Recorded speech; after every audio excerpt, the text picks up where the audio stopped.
La Secretaría de Seguridad y Protección Ciudadana informó que tienen la mira a 42 jueces que han favorecido a presuntos delincuentes. Aquí más detalles.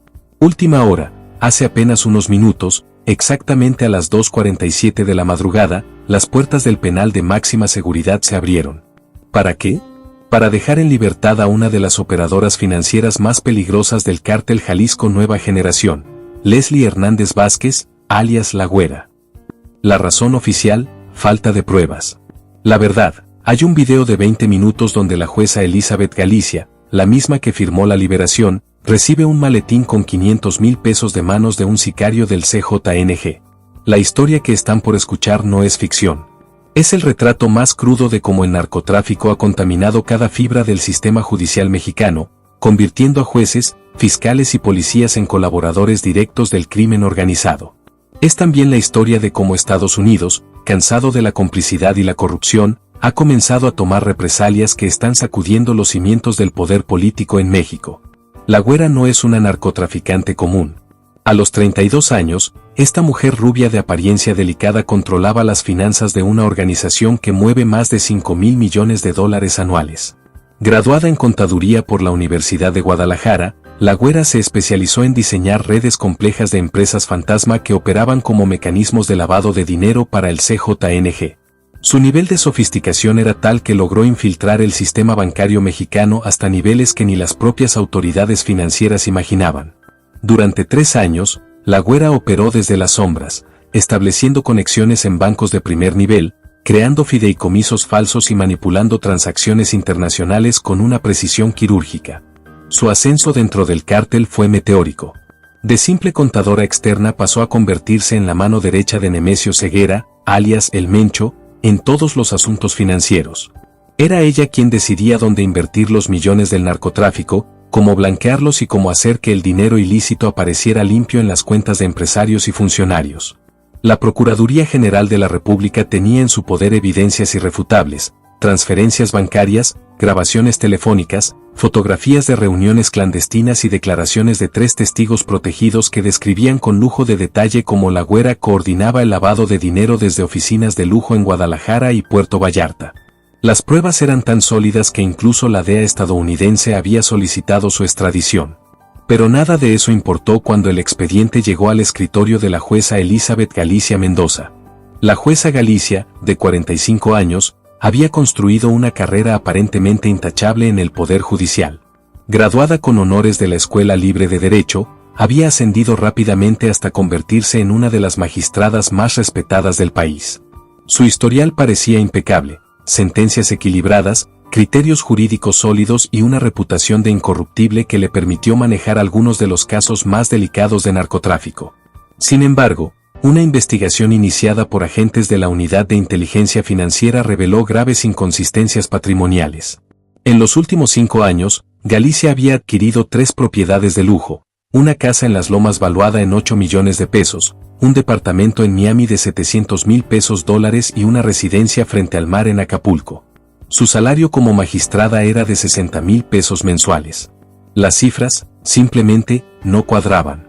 Las indagatorias también revelaron que la jueza realizó 28 viajes internacionales en los últimos 3 años, siempre en vuelos de primera clase y hospedándose en hoteles de 5 estrellas. Los registros mostraban estancias en Dubái, Mónaco, Las Vegas y Suiza. Cuando se le cuestionó sobre el origen de estos recursos, Galicia argumentó que provenían de inversiones familiares exitosas y herencias de parientes fallecidos, pero nunca pudo proporcionar documentación que respaldara esas afirmaciones. El caso de La Güera llegó al juzgado de Galicia el 15 de marzo. Las pruebas ocupaban 12 cajas de evidencias, estados de cuenta bancarios que mostraban transferencias por 180 millones de pesos, grabaciones donde La Güera daba instrucciones específicas para el lavado de dinero, imágenes de vigilancia que la mostraban entregando maletas llenas de efectivo y testimonios detallados de colaboradores que decidieron cooperar con la justicia a cambio de protección. El 23 de marzo, apenas 8 días después de recibir el expediente, la jueza Elizabeth Galicia emitió un auto de libertad inmediata para Leslie Hernández Vázquez. En un documento de apenas 3 páginas, la magistrada argumentó que las pruebas eran insuficientes, que los testimonios carecían de sustento legal y que las evidencias bancarias habían sido obtenidas sin el debido proceso. Fue una resolución que contradecía no solo el expediente, sino la lógica jurídica más básica. Pero lo que realmente sacudió al sistema fue la filtración del video que se convertiría en la bomba más explosiva del sexenio. El 25 de marzo, 2 días después de la liberación de La Güera, un sobre Manila fue entregado en las oficinas de la Fiscalía General de la República.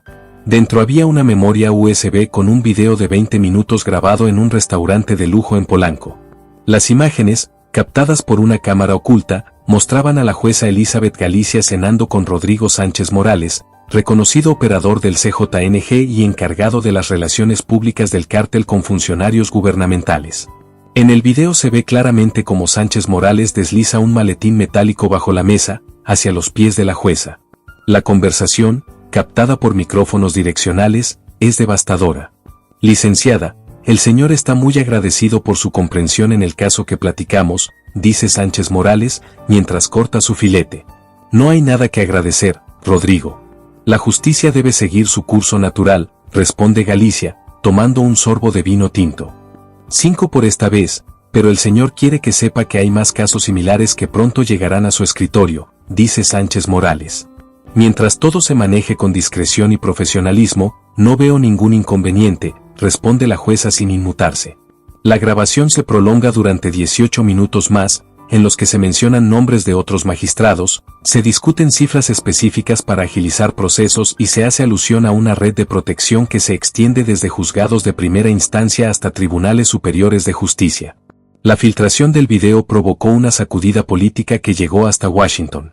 La administración estadounidense, que durante meses había observado con creciente frustración cómo sus solicitudes de extradición eran sistemáticamente rechazadas por el sistema judicial mexicano, decidió que había llegado el momento de actuar con firmeza.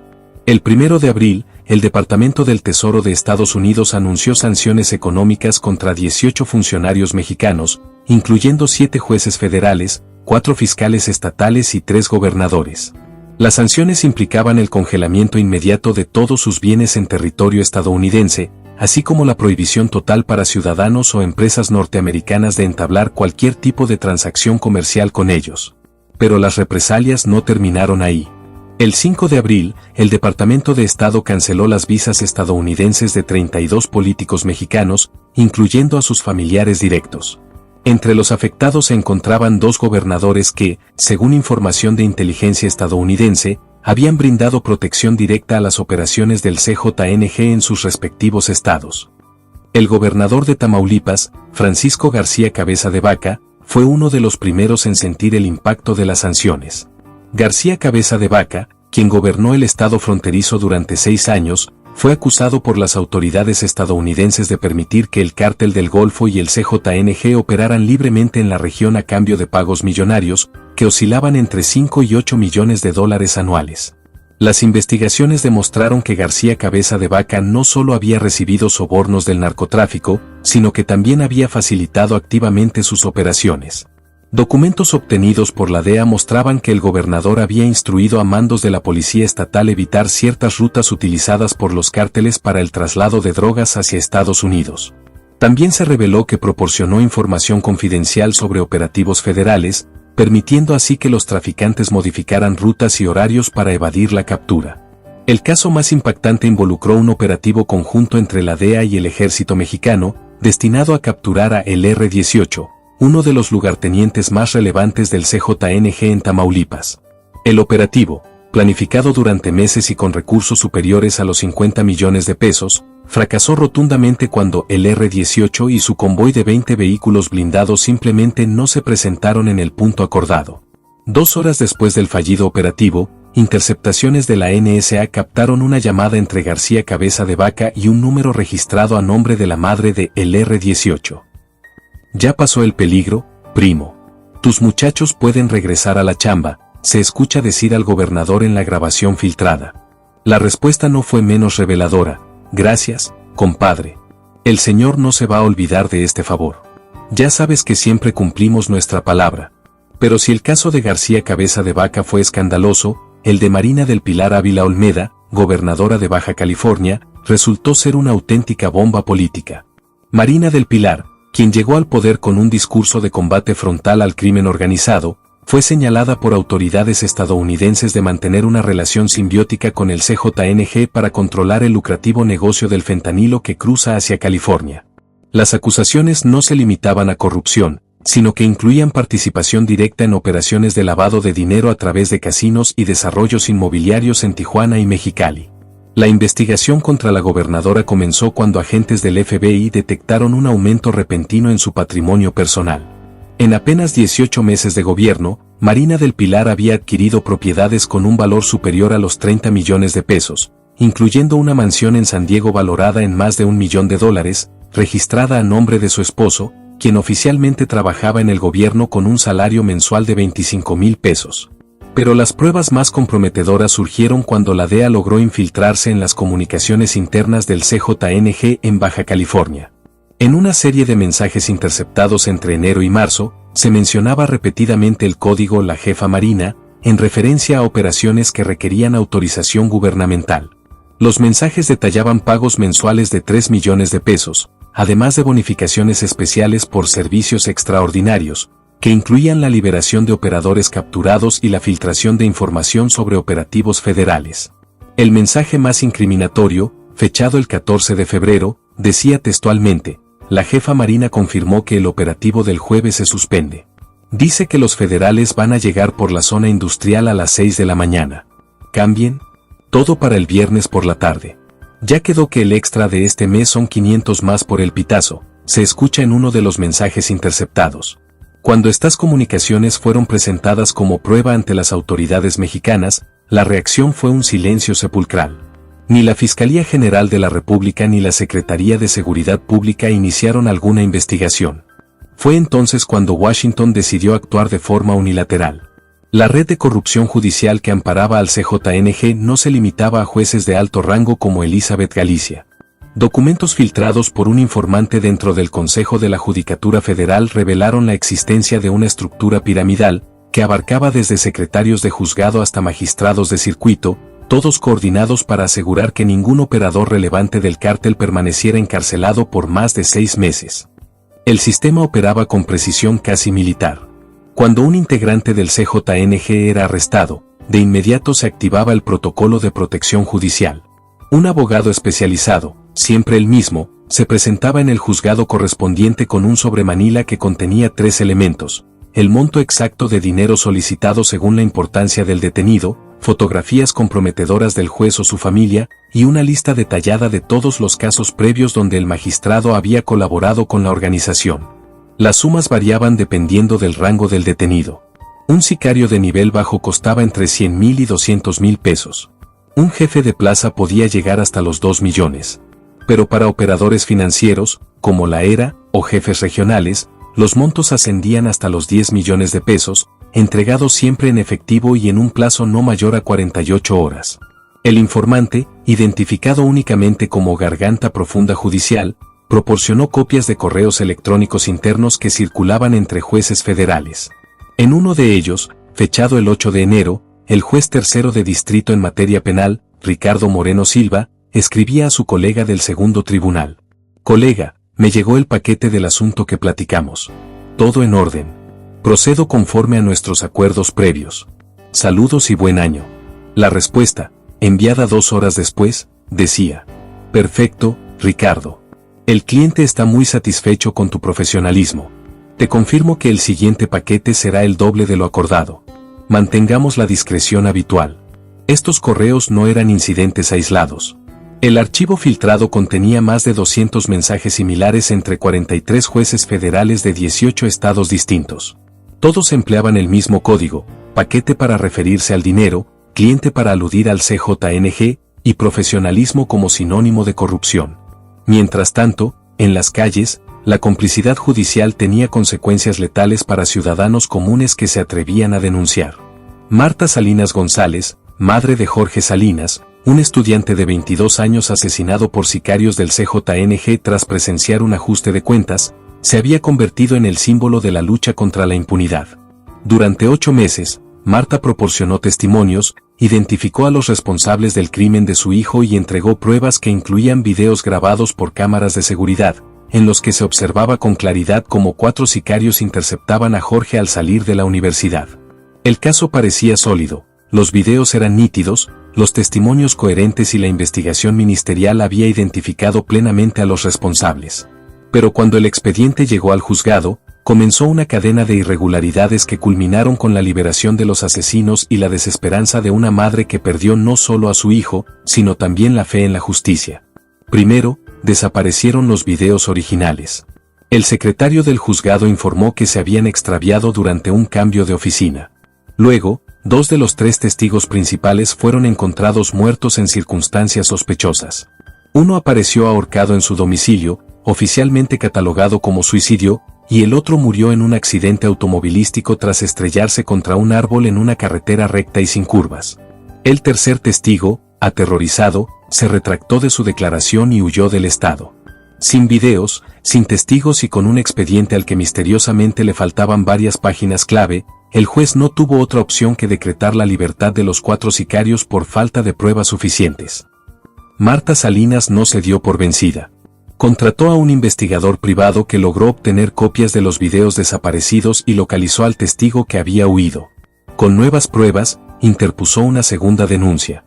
Esta vez, el expediente fue asignado al juzgado de Elizabeth, Galicia. La respuesta de la jueza fue tajante, declaró que las nuevas pruebas habían sido obtenidas de forma ilegal y, por tanto, no podían ser admitidas en el proceso. Además, determinó que volver a juzgar a los sicarios constituiría doble enjuiciamiento, una violación a sus derechos constitucionales. El caso quedó definitivamente cerrado. 3 días después de esta resolución, Marta Salinas recibió una llamada telefónica en su casa. Señora Marta, ya déjele así. Su hijo ya está muerto. No haga que usted también termine igual. Mejor váyase de la ciudad y olvídese de todo esto, le dijeron antes de colgar. Marta no se fue.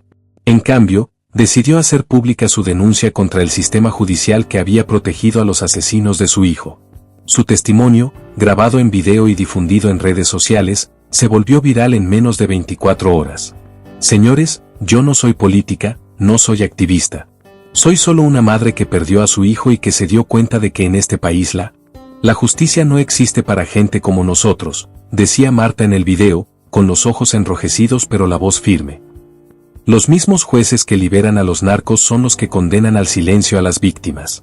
Si mi hijo hubiera sido hijo de un político o de un empresario millonario, sus asesinos estarían en la cárcel. Pero como era hijo de una señora que trabaja limpiando casas, no importa. Su vida no valía nada para estos jueces corruptos. El testimonio de Marta se convirtió en el detonante que movilizó a organizaciones civiles, madres de víctimas y ciudadanos comunes que comenzaron a documentar casos semejantes. En pocas semanas se habían recopilado más de 300 testimonios de familias que habían vivido situaciones idénticas, expedientes manipulados, pruebas desaparecidas, testigos asesinados o amenazados, y criminales liberados por jueces que alegaban falta de evidencias. La respuesta del gobierno federal fue predecible. Se anunció la creación de una comisión especial para investigar las denuncias. Se prometió una reforma integral al sistema judicial y se aseguró que los culpables serían sancionados con todo el peso de la ley. Mientras tanto, ni un solo juez fue indagado, ni un expediente fue revisado, y ni una sola familia obtuvo justicia. Pero si las autoridades mexicanas optaron por ignorar el problema, las estadounidenses tenían otros planes. El 15 de abril, en una operación coordinada entre la DEA, el FBI y la Unidad de Inteligencia Financiera de Estados Unidos, fueron congeladas las cuentas bancarias de 237 funcionarios mexicanos en bancos estadounidenses. Los montos bloqueados superaron los $800 millones, incluyendo propiedades, inversiones y fideicomisos que habían sido usados para ocultar dinero del narcotráfico. Entre los afectados no solo se encontraban jueces y fiscales, sino también comandantes policiales, directores de penales y funcionarios de migración que facilitaron las operaciones del CJNG. La investigación reveló que muchos de estos servidores públicos habían creado empresas fantasma en Estados Unidos para lavar el dinero recibido del crimen organizado. El caso más escandaloso fue el del comandante de la Policía Estatal de Chihuahua, Roberto Fierro Duarte, quien había acumulado un patrimonio de $35 millones en cuentas bancarias de Texas y Nevada. Fierro Duarte, con un sueldo oficial de $40,000 mensuales, logró adquirir un rancho de 500 hectáreas en El Paso, 3 casas en Albuquerque y una flota de vehículos de lujo que incluía 2 Ferrari y un Lamborghini. La pesquisa demostró que Fierro Duarte no solo había recibido fondos del CJNG, sino que había participado activamente en sus operaciones. Interceptaciones telefónicas revelaron que el comandante proporcionaba información detallada sobre patrullajes policiales, permitía el paso de cargamentos de droga por carreteras estatales y ordenaba la liberación de sicarios detenidos por sus propios subordinados. En una grabación particularmente reveladora, fechada el 28 de febrero, se escucha a Fierro Duarte coordinando directamente con el Flaco, operador del CJNG en Chihuahua. Compadre, mis muchachos van a estar patrullando la carretera a Juárez desde las 6 hasta las 8 de la noche. Después de esa hora tienen vía libre para pasar lo que tengan que pasar, dice el comandante. Perfecto, jefe. Son 3 tráileres los que van a bajar. El señor quiere que sepa que este mes el paquete va a estar más pesado de lo habitual. Hay bonos por las facilidades, responde el Flaco. No se preocupe, compadre. Mientras el negocio siga fluyendo, aquí va a tener todas las facilidades que necesite. Esta grabación, junto con otras 147 interceptaciones similares, fue presentada por autoridades estadounidenses como evidencia de la infiltración del narcotráfico en las fuerzas policiales mexicanas. Pero, una vez más, la reacción de las autoridades mexicanas fue la inacción absoluta. La situación se volvió insostenible cuando se descubrió que la corrupción había llegado hasta los niveles más altos de la seguridad nacional. El 20 de abril, documentos clasificados filtrados por Edward Snowden desde la NSA revelaron que al menos 12 generales del ejército mexicano habían sido identificados como colaboradores directos del CJNG. Los documentos, fechados entre enero de 2020 y marzo de 2025, detallaban operaciones conjuntas entre militares de alto rango y el cártel para controlar rutas de narcotráfico y eliminar organizaciones criminales rivales. El general de división Alejandro Morales Cantú, responsable de la seguridad en 6 estados del occidente del país, apareció mencionado en más de 40 documentos como el principal enlace militar del CJNG. Los archivos mostraban que Morales Cantú no solo había recibido pagos millonarios del cártel, sino que había utilizado recursos del ejército para atacar a grupos criminales adversarios del CJNG, convirtiendo así a las Fuerzas Armadas Mexicanas en el brazo armado de Nemesio Ceguera. Una intercepción de la NSA, fechada el 12 de enero, captó una conversación entre Morales Cantú y El Mencho, donde se discutían detalles específicos de un operativo militar contra el cártel de Sinaloa en Nayarit. General, necesitamos que sus muchachos lleguen fuerte a la zona. Los de Sinaloa se están metiendo en nuestro territorio y eso no lo podemos permitir, se escucha decir a El Mencho. No se preocupe, jefe, ya tengo todo listo. Vamos a llegar con 300 elementos y equipo pesado para el viernes. Ya no va a quedar ni uno de esos cabrones en Nayarit, responde el general. Perfecto, ya sabe que siempre cumplimos nuestra parte del trato. El paquete de este mes va a estar el doble de gordo. El operativo se llevó a cabo tal como se había planeado. Había sido planeado. Oficialmente, fue reportado como un operativo exitoso contra el crimen organizado que resultó en la detención de 47 presuntos criminales y el decomiso de armamento y drogas. Sin embargo, documentos internos del ejército revelaron que todos los detenidos pertenecían al cártel de Sinaloa, mientras que operadores del CJNG que se encontraban en la misma zona fueron deliberadamente ignorados. La filtración de estos documentos generó una crisis diplomática sin precedentes. El Senado estadounidense convocó a sesiones de emergencia para discutir la posibilidad de declarar a México como un estado fallido y evaluar la implementación de sanciones económicas masivas, que podrían incluir la suspensión del Tratado de Libre Comercio. La presión internacional se intensificó cuando la Unión Europea anunció que seguiría el ejemplo estadounidense e implementaría sus propias sanciones contra funcionarios mexicanos identificados como colaboradores del narcotráfico. Canadá, Reino Unido y Australia adoptaron medidas similares, creando un cerco internacional que amenazaba con aislar completamente a México del sistema financiero global. Pero la gota que derramó el vaso fue la detención masiva de policías en 3 estados simultáneamente. El 25 de abril, en una operación coordinada por la Guardia Nacional y supervisada directamente por observadores de la DEA, fueron arrestados 73 policías de diferentes corporaciones en Chihuahua, Michoacán y Guerrero. La operación, denominada Limpieza Total, había sido planificada durante 8 meses y ejecutada con precisión militar para evitar filtraciones que permitieran la fuga de los objetivos. En Chihuahua fueron detenidos 26 elementos, incluyendo 2 comandantes y un director regional. En Michoacán, la cifra alcanzó los 31 arrestos, entre ellos 3 jefes de grupo y un coordinador estatal. Pero fue en Guerrero donde las detenciones causaron mayor impacto. 16 policías de alto rango, incluyendo al subdirector general de la Policía Estatal, fueron arrestados en operaciones simultáneas que se extendieron por todo el estado. Las evidencias presentadas durante las detenciones eran contundentes. Los investigadores habían logrado infiltrar las comunicaciones internas de las corporaciones policiales y documentar durante meses cómo los elementos detenidos coordinaban directamente con operadores del CJNG para facilitar sus operaciones criminales. El caso más escandaloso fue el del comandante César Valdés Herrera, de la Policía Estatal de Guerrero, quien había establecido un verdadero sistema de franquicias criminales donde diferentes grupos del CJNG pagaban cuotas mensuales para operar en territorios específicos bajo la protección policial. Los montos variaban según la actividad: 50,000 pesos mensuales para narcomenudeo, 200,000 para secuestros y 500,000 para homicidios por encargo. Valdés Herrera había llegado al extremo de crear un manual operativo de 20 páginas, en el que detallaba cómo los policías bajo su mando debían colaborar con los criminales. El documento, titulado Protocolo de Cooperación Operativa, incluía horarios específicos para patrullajes que permitieran el paso libre de narcotraficantes, códigos de comunicación para alertar sobre operativos federales y procedimientos para la liberación inmediata de criminales detenidos por error.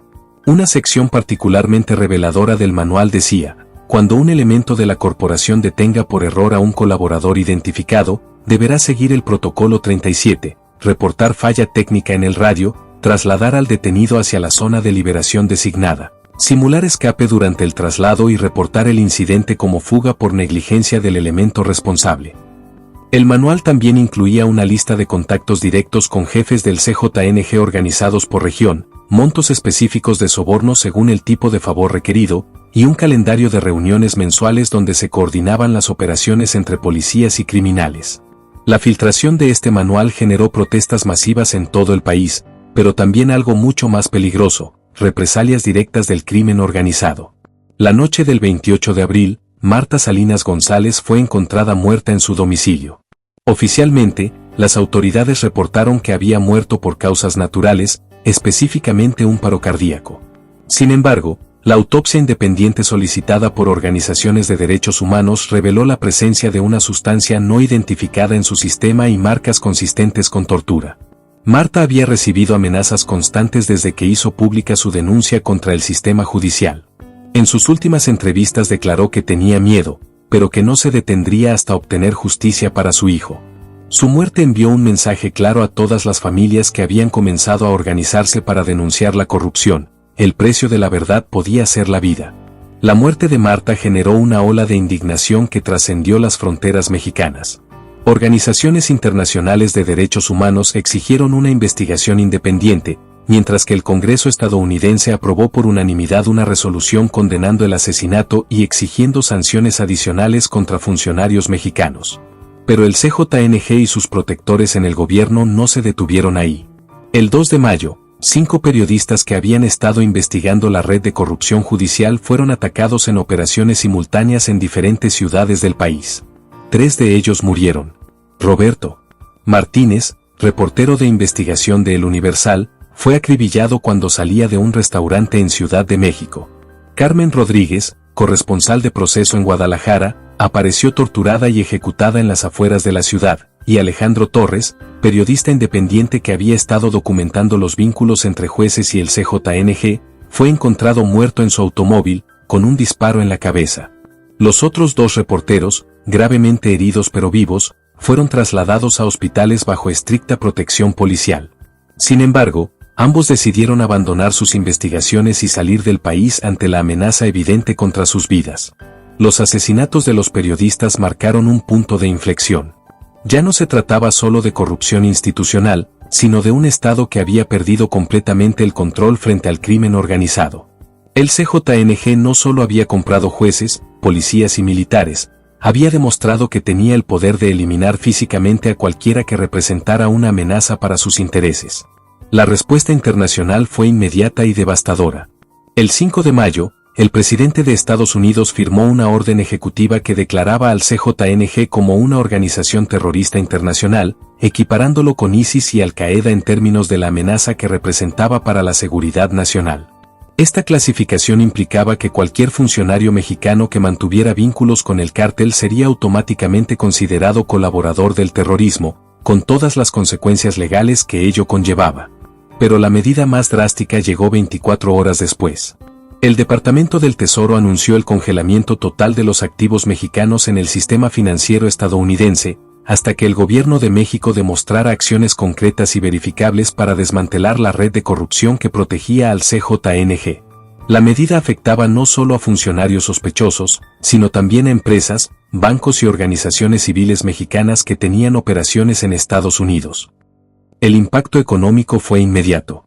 El peso mexicano se desplomó un 40% en una sola jornada, las bolsas de valores cerraron en pánico y empresas multinacionales comenzaron a suspender operaciones en territorio mexicano. México se enfrentaba a la peor crisis económica en 50 años, y todo por la decisión de proteger a criminales en lugar de hacer justicia. Mientras la economía se colapsaba, nuevas filtraciones revelaban que la red de protección al CJNG era aún más extensa de lo que se había imaginado. Documentos obtenidos por hackers anónimos mostraron que el cártel había logrado infiltrar incluso el sistema de justicia militar, comprando a jueces castrenses que garantizaban que ningún militar detenido por vínculos con el narcotráfico fuera efectivamente procesado. El general Morales Cantú, expuesto como colaborador del CJNG, había sido arrestado por autoridades militares el 30 de abril. Sin embargo, los documentos filtrados revelaron que su caso había sido asignado al juez militar Rodolfo Santamaría Vega, quien recibió 5 millones de pesos para garantizar una sentencia absolutoria por falta de pruebas suficientes. Los correos electrónicos intercambiados entre Santamaría Vega y representantes del CJNG eran explícitos. En uno de ellos, fechado el 6 de mayo, el juez escribía: «Estimados señores, confirmo que el expediente del general ha sido revisado exhaustivamente y que las irregularidades procesales identificadas garantizarán una resolución favorable a sus intereses. El procedimiento se desarrollará conforme a los acuerdos previos establecidos». La respuesta enviada desde una cuenta encriptada era igualmente clara: «Excelente trabajo, licenciado. El paquete acordado será entregado en la forma habitual una vez confirmada la resolución. Agradecemos su profesionalismo y discreción en este asunto tan delicado». Pero la filtración más explosiva llegó el 10 de mayo, cuando se reveló la existencia de una grabación de audio en la que el propio Nemesio Oseguera, el Mencho, discutía personalmente con funcionarios de alto nivel la estrategia para mantener el control del sistema judicial.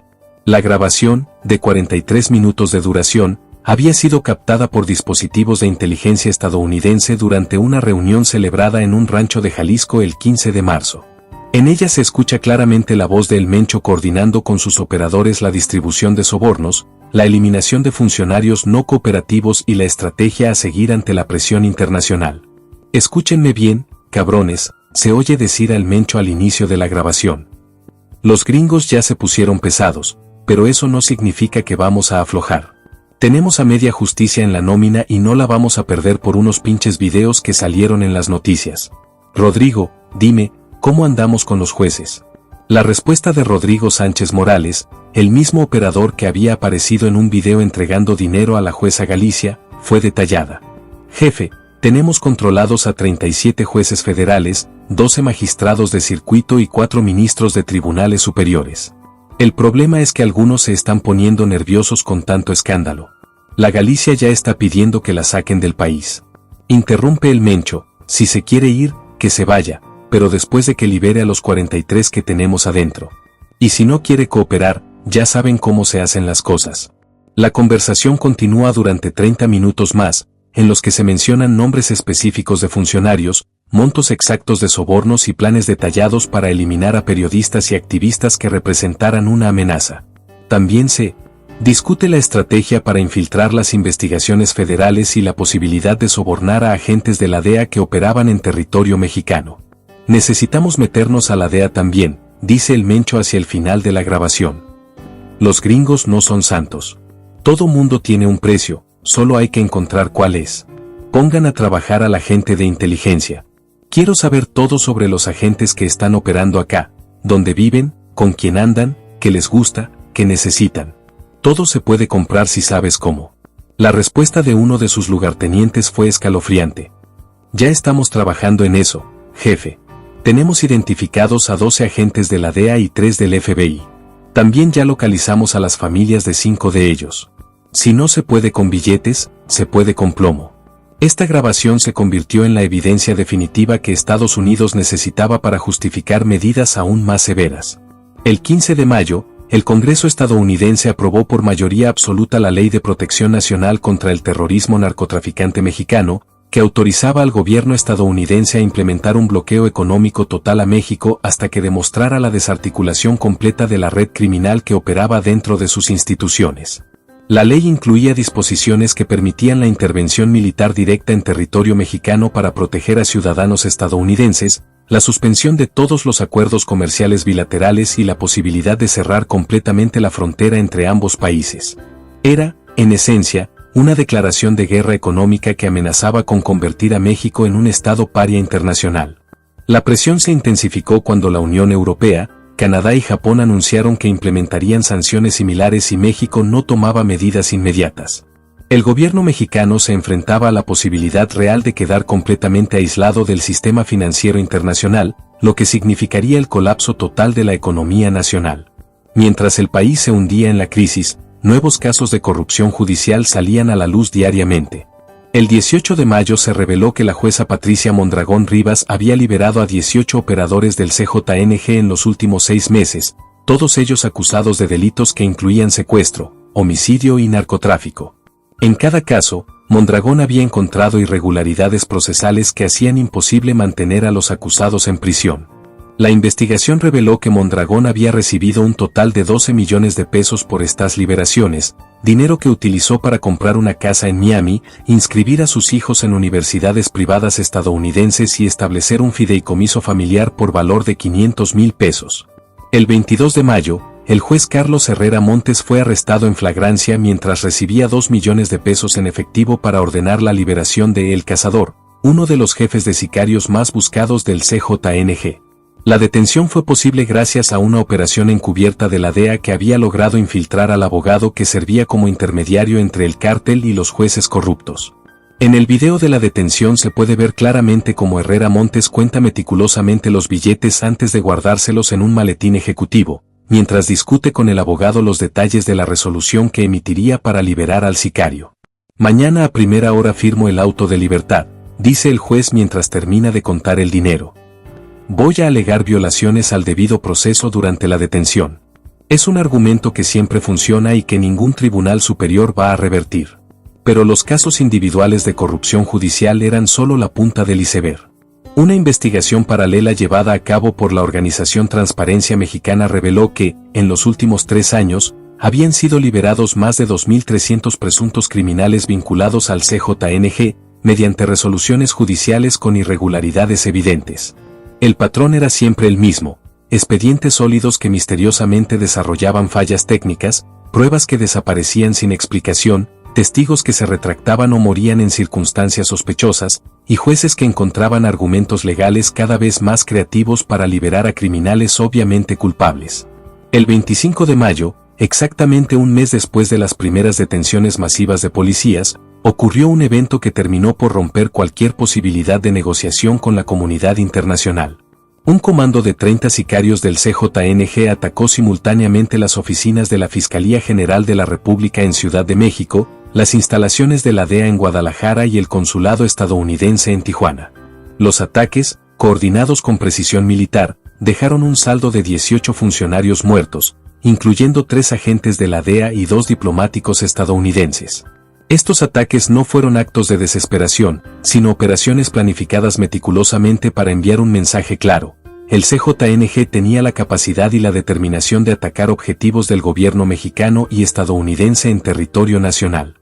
Era una declaración de guerra abierta que cruzaba todas las líneas rojas imaginables.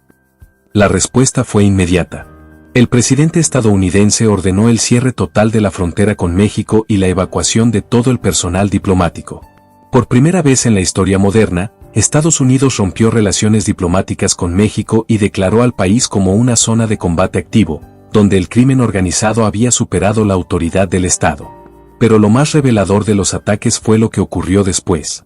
Mientras los cuerpos de los funcionarios asesinados aún se encontraban en la morgue, la jueza Elizabeth Galicia emitió una orden de liberación para El Cazador, el mismo sicario cuya libertad motivó la detención del juez Carlos Herrera días antes. Galicia argumentó que la detención de Herrera había contaminado el proceso judicial y que, por tanto, era necesario liberar de inmediato al acusado para preservar sus derechos constitucionales. La resolución se emitió a las 3 de la madrugada, sin notificar a las autoridades correspondientes y violando todos los protocolos establecidos. Cuando los custodios del penal llegaron a trabajar a las 6 de la mañana, encontraron que El Cazador ya había sido liberado por órdenes superiores durante la madrugada. Esta fue la confirmación definitiva de que el sistema judicial mexicano no solo estaba infiltrado por el crimen organizado, sino que había sido completamente dominado por él. Los jueces ya no ocultaban su complicidad, actuaban abiertamente como empleados del CJNG, emitiendo resoluciones que beneficiaban directamente a los criminales, sin importar las consecuencias legales o diplomáticas. El 30 de mayo, en una sesión extraordinaria del Consejo de Seguridad de las Naciones Unidas, Estados Unidos presentó un informe de 300 páginas que documentaba la captura criminal del Estado mexicano y solicitaba la intervención de la comunidad internacional para restablecer el orden constitucional. El informe incluía transcripciones de las grabaciones de El Mencho, copias de correos electrónicos entre jueces y criminales, evidencias de sobornos recibidos por funcionarios de todos los niveles y una lista de 247 funcionarios mexicanos identificados como colaboradores activos del CJNG. La presentación del informe generó una crisis sin precedentes en el sistema internacional. Por primera vez en la historia moderna, se discutía seriamente la posibilidad de que una nación fuera expulsada de organismos internacionales por haber perdido el control de sus instituciones ante el crimen organizado.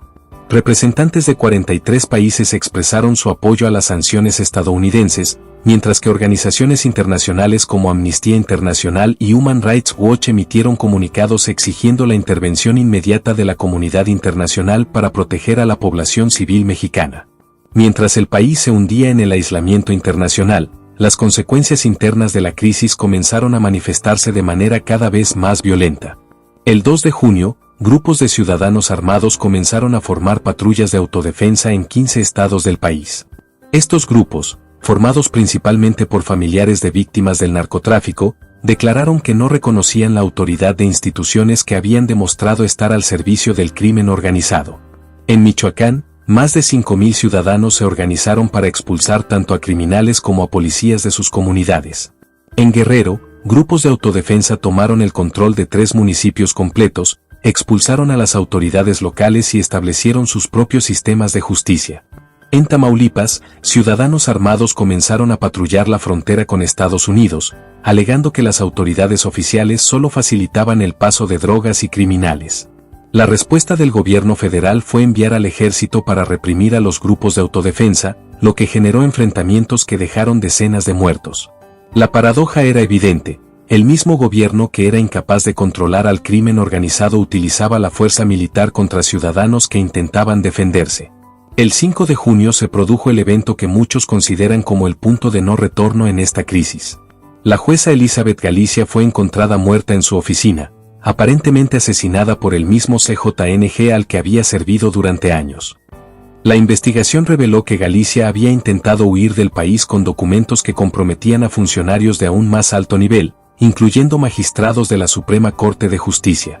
Los documentos encontrados en una caja fuerte en su domicilio demostraban que la red de corrupción judicial alcanzaba niveles inimaginables. Entre los papeles se hallaron recibos de pagos a 3 ministros de la Suprema Corte, contratos de soborno con el consejero presidente del Poder Judicial y una lista de resoluciones específicas que serían emitidas en los próximos meses para beneficiar al CJNG.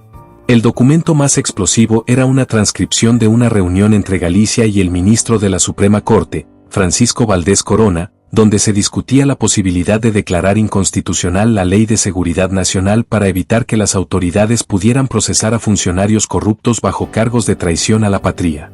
Elizabeth, necesitamos que la Corte actúe rápido, se lee en la transcripción.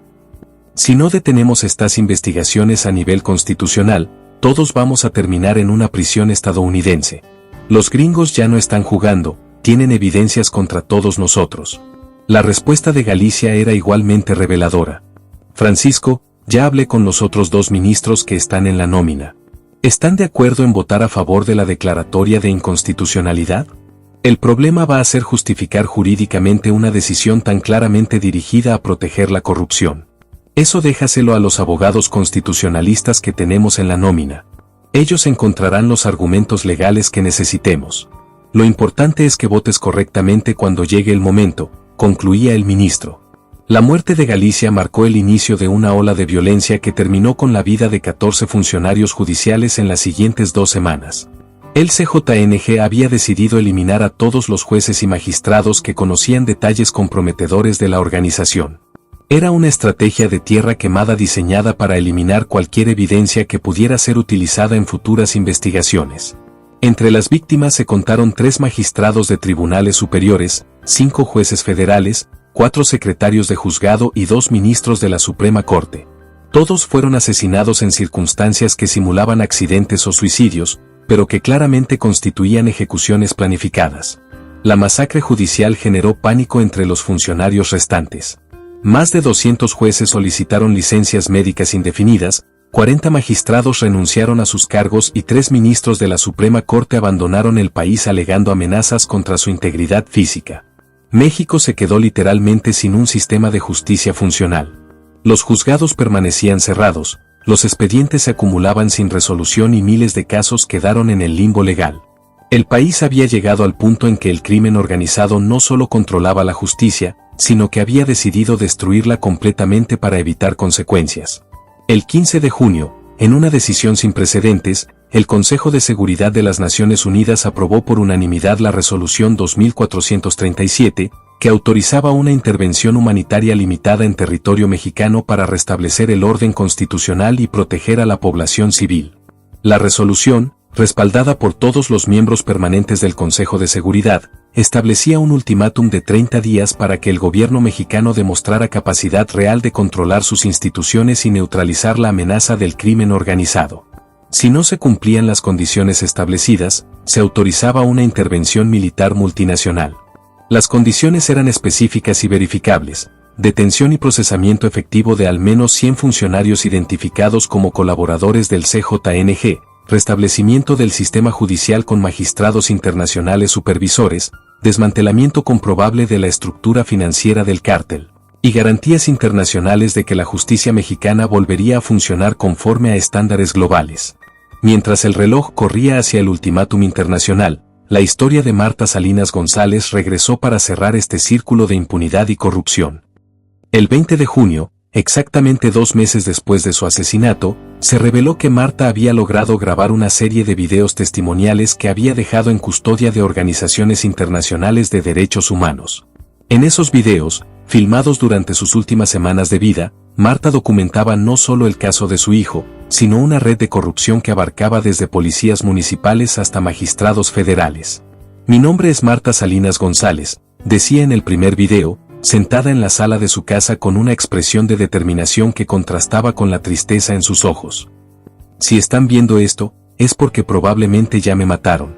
Pero antes de morir, quiero que sepan la verdad sobre lo que pasó con mi hijo Jorge y sobre lo que está ocurriendo en este país. Durante 47 minutos, distribuidos en 6 videos, Marta relataba con detalles específicos cómo había sido amenazada por policías, intimidada por funcionarios judiciales y finalmente sentenciada a muerte por un sistema que protegía a los criminales en lugar de impartir justicia. Señores, yo no soy una mujer valiente, decía en el último video, grabado 3 días antes de su muerte. Tengo miedo, mucho miedo, pero tengo más miedo de que mi hijo haya muerto en vano, de que su muerte no sirva para cambiar nada. Si a mí me matan, por favor, no permitan que también mi muerte sea en vano. Usen estos videos para que el mundo sepa lo que está pasando aquí. Usen mi historia para que otros padres no tengan que pasar por lo que yo estoy pasando. El testimonio de Marta se convirtió en el símbolo internacional de la lucha contra la impunidad.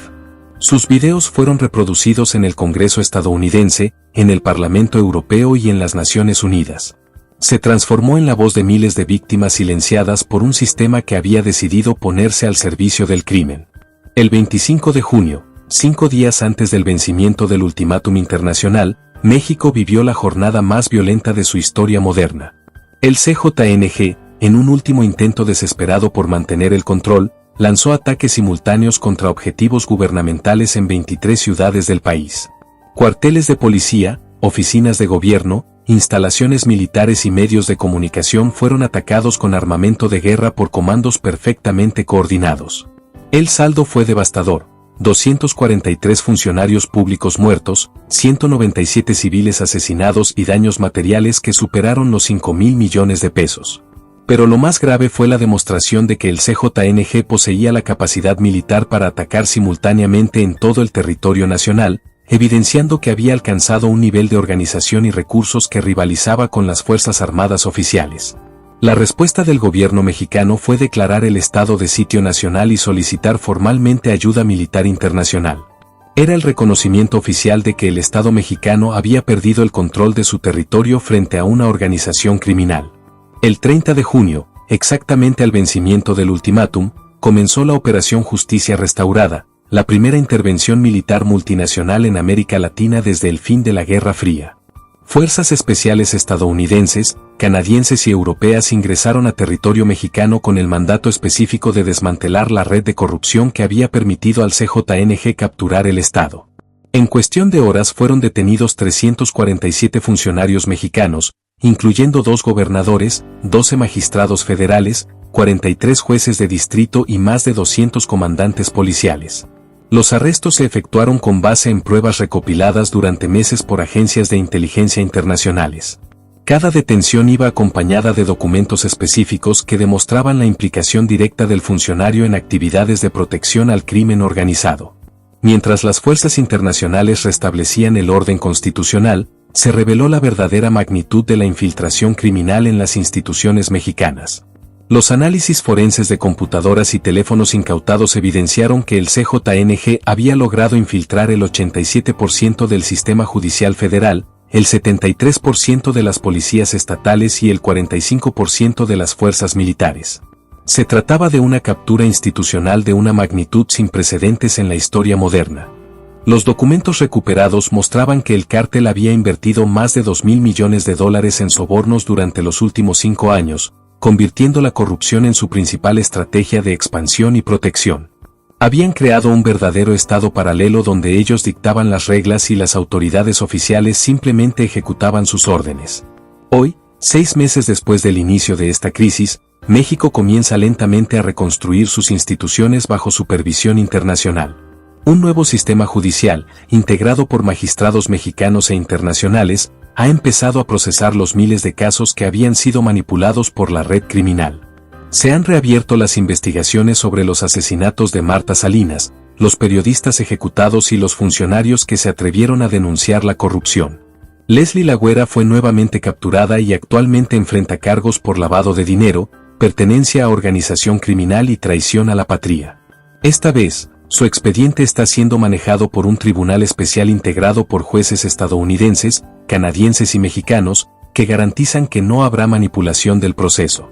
La jueza Elizabeth Galicia, asesinada por la misma organización criminal a la que sirvió, se ha convertido en el símbolo de cómo la corrupción termina devorando a sus propios protagonistas.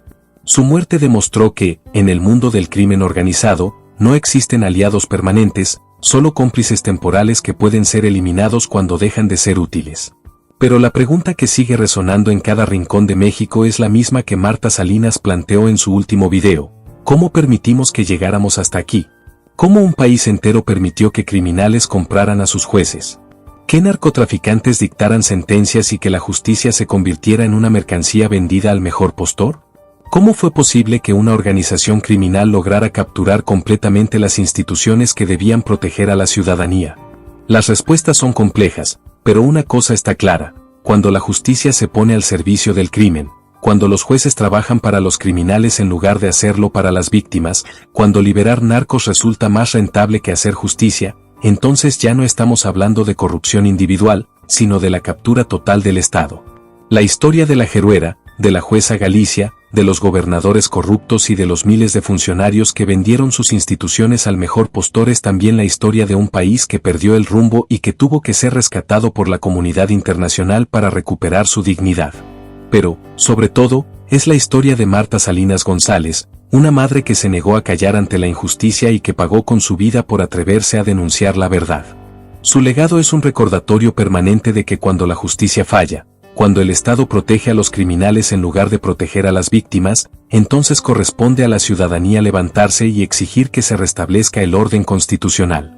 Si todo lo que acabas de escuchar te parece indignante, no te quedes callado. Comparte este video. Haz que más personas sepan que en México los jueces no están protegiendo a la gente, sino a los narcos. Suscríbete y activa la campanita si quieres enterarte de lo que nadie más se atreve a contar. Y, sobre todo, no normalices la impunidad, porque cuando la justicia se vende al mejor postor, todos estamos en peligro. Hoy fue Marta, mañana podría ser tú.